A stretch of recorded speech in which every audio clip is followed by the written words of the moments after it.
Welcome back to my YouTube channel friends. ಇವತ್ತು ನಾನು ಮಾಡ್ತಾಯಿದ್ದೀನಿ ಗೋಳಿ ಬಜ್ಜಿ. ಇದಕ್ಕೆ ಮೊದಲಿಗೆ ನಾನಿಲ್ಲಿ ಈರುಳ್ಳಿಯನ್ನು ಕಟ್ ಮಾಡ್ಕೊತಾ ಇದ್ದೀನಿ. 2 ಈರುಳ್ಳಿನ ತೊಗೊಂಡಿದ್ದೀನಿ ನಾನಿಲ್ಲಿ ಮೀಡಿಯಮ್ ಸೈಜು. ಅದನ್ನು ಕಟ್ ಮಾಡ್ಕೊತಾ ಇದ್ದೀನಿ. ನೆಕ್ಸ್ಟು ಇದಕ್ಕೆ ಕೊತ್ತಂಬರಿಯನ್ನು ಕಟ್ ಮಾಡ್ತಾಯಿದ್ದೀನಿ. ಇದಕ್ಕಾಗಲೇ ನಾನು ಹಸಿಮೆಣಸಿನ್ಕಾಯಿ ಎಲ್ಲ ಕಟ್ ಮಾಡಿ ಇಟ್ಟಿದ್ದೀನಿ. ಮತ್ತು ಇದನ್ನೆಲ್ಲ ಕಟ್ ಮಾಡ್ಕೊಬಿಟ್ಟು ನೆಕ್ಸ್ಟು ನಾವು ಏನು ಮಾಡಬೇಕು ಅಂತಂದರೆ, ಈ ಗೋಳಿ ಬಜೆ ಮಾಡಲಿಕ್ಕೆ ಶುಂಠಿ ಅದನ್ನು ಸಹ ಚಿಕ್ಕ ಚಿಕ್ಕ ಚೂರುಗಳ ಥರ ಕಟ್ ಮಾಡ್ಕೋಬೇಕು. ಅದು ತುರಿಯೋ ಪ್ಲೇಟ್ ಇದ್ದರೆ ಅದರಲ್ಲಿ ತುರ್ಕೋಬೋದು. ನನ್ನ ಹತ್ರ ಪ್ಲೇಟ್ ಇಲ್ಲದೆ ಇರೋದ್ರಿಂದ ನಾನು ಈ ಥರ ಚಾಕುನಲ್ಲೇ ಸಣ್ಣ ಸಣ್ಣ ಪೀಸನ್ನಾಗಿ ಕಟ್ ಮಾಡ್ತಾಯಿದ್ದೀನಿ. ನೆಕ್ಸ್ಟು ನಾವಿಲ್ಲಿ ನೋಡಿ ಏನೇನು ಜೋಡಿಸ್ಕೊಂಡಿದ್ದೀನಿ ತೋರಿಸ್ತಾ ಇದ್ದೀನಿ ಒಂದು ಸರಿ. ಇದಕ್ಕೆ ಎಷ್ಟು ಕಪ್ ಮೈದಾ ತಗೊಂಡಿರ್ತೀವೋ ಅಷ್ಟೇ ಮೊಸರನ್ನು ಸಹ ತಗೋಬೇಕು. ನೋಡಿ, ಮೊದಲಿಗೆ ನಾನಿಲ್ಲಿ ಒಂದು ಬೌಲ್ಗೆ ಮೊಸರನ್ನು ಹಾಕ್ತಾಯಿದ್ದೀನಿ. ನೆಕ್ಸ್ಟು ಇದಕ್ಕೆ ನಾನು ಮೈದಾ ಹಿಟ್ಟನ್ನು ಸಹ ಹಾಕ್ತಾಯಿದ್ದೀನಿ. ಇದಾದ ನಂತರ ನಾವೇನು ಸಣ್ಣದಾಗಿ ಕಟ್ ಮಾಡಿದ್ದೀವಲ್ಲ ಶುಂಠಿ, ಅದನ್ನು ಸಹ ಹಾಕ್ತಾಯಿದ್ದೀನಿ. ನೆಕ್ಸ್ಟ್ ಇಲ್ಲಿ ನಾವು ಹಸಿರು ಮೆಣಸಿನ್ಕಾಯಿ ಹಾಕ್ತಾಯಿದ್ದೀನಿ. ಹಸಿರು ಮೆಣಸಿನ್ಕಾಯಿ ಹಾಕಿದ ನಂತರ ಕಾಯಿ, ಅದಾದಮೇಲೆ ಕರಿಬೇವು,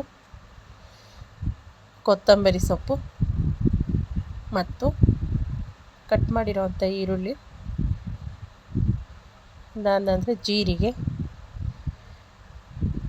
ಎಲ್ಲವನ್ನು ಹಾಕಿ ಚೆನ್ನಾಗಿ ಇದನ್ನು ಒಂದು ಸ್ವಲ್ಪ ಚಿಟಿಕೆ ಸೋಡಾನು ಹಾಕಬೇಕು. ಚಿಟಿಕೆ ಸೋಡಾ ಹಾಕಿದ ನಂತರ ಇದಕ್ಕೆ ರುಚಿಗೆ ತಕ್ಕಷ್ಟು ಉಪ್ಪನ್ನು ಸಹ ನಾನಿಲ್ಲಿ ಸೇರಿಸ್ತಾ ಇದ್ದೀನಿ. ಅಂದರೆ ಎಷ್ಟು ಬೇಕೋ ಅಷ್ಟು ಉಪ್ಪನ್ನು ನಾವು ಹಾಕ್ಕೊಂಡು ಇದನ್ನು ಚೆನ್ನಾಗಿ ಕಲಿಸಬೇಕು. ಅಂದರೆ ಇದಕ್ಕೆ ಒಂದು ಸ್ವಲ್ಪ ಕೂಡ ನೀರು ಹಾಕ್ಕೋಬಾರ್ದು, ಆ ಥರ ಇದನ್ನು ಕಲಿಸ್ಕೋಬೇಕು. ಇವಾಗ ನೋಡಿ, ಇಲ್ಲಿ ಎಣ್ಣೆ ಕಾಯಕ್ಕೆ ಇಟ್ಟಿದ್ದೆ ನಾನು, ಅದು ಬಿಸಿಯಾಗಿದೆ. ಇವಾಗ ಈ ಥರ ಸಣ್ಣ ಸಣ್ಣ ಉಂಡೆಗಳನ್ನಾಗಿ ಅದಕ್ಕೆ ಹಾಕಬೇಕು. ಇವಾಗ ನೋಡಿ, ಅದು ರೆಡ್ ಬ್ರೌನ್ ಕಲರ್ ಬರಬೇಕು. ಅಲ್ಲಿವರೆಗೂ ಅದನ್ನು ನಾವು ಎಣ್ಣೆಲೆ ಕರಿತಾ ಇರೋಣ. ಇವಾಗ ನೋಡಿ, ಅದು ಕಲರ್ ಚೇಂಜ್ ಆಗ್ತಾಯಿದೆ. ಇವಾಗ ನೋಡ್ಬೋದು ನೀವು, ಅದು ಆಗಿದೆ. ಇವಾಗ ಇದನ್ನು ತೆಗೆದುಬಿಟ್ಟು ಒಂದು ಪ್ಲೇಟ್ಗೆ ಹಾಕ್ಕೊಳ್ಳಿ. ಇವಾಗ ನೋಡಿ ಎಷ್ಟು ಚೆನ್ನಾಗಿದೆ ಗೋಳಿ ಬಜೆ. ಇದಕ್ಕೆ ಮಂಗಳೂರು ಗೋಳಿ ಬಜೆ ಅಂತ ಕರೀತಾರೆ. ಅದು ತುಂಬ ಚೆನ್ನಾಗಿರುತ್ತೆ ಫ್ರೆಂಡ್ಸ್. ಇದು ತುಂಬ ಕಮ್ಮಿ ಸಮಯದಲ್ಲಿ ಮಾಡೋವಂಥದ್ದು. ಇವಾಗ ನೋಡಿ ಎಷ್ಟು, ನೀವು ಒಮ್ಮೆ ಟ್ರೈ ಮಾಡಿ, ಮಕ್ಕಳಿಗೆ ಇಷ್ಟ ಆಗುತ್ತೆ. ಹಾಗೆ ನನ್ನ ಚಾನಲ್ ಸಬ್ಸ್ಕ್ರೈಬ್ ಮಾಡಿಕೊಳ್ಳಿ ಫ್ರೆಂಡ್. ನನ್ನ ವಿಡಿಯೋ ಇಷ್ಟ ಆದರೆ ಲೈಕ್ ಮಾಡಿ.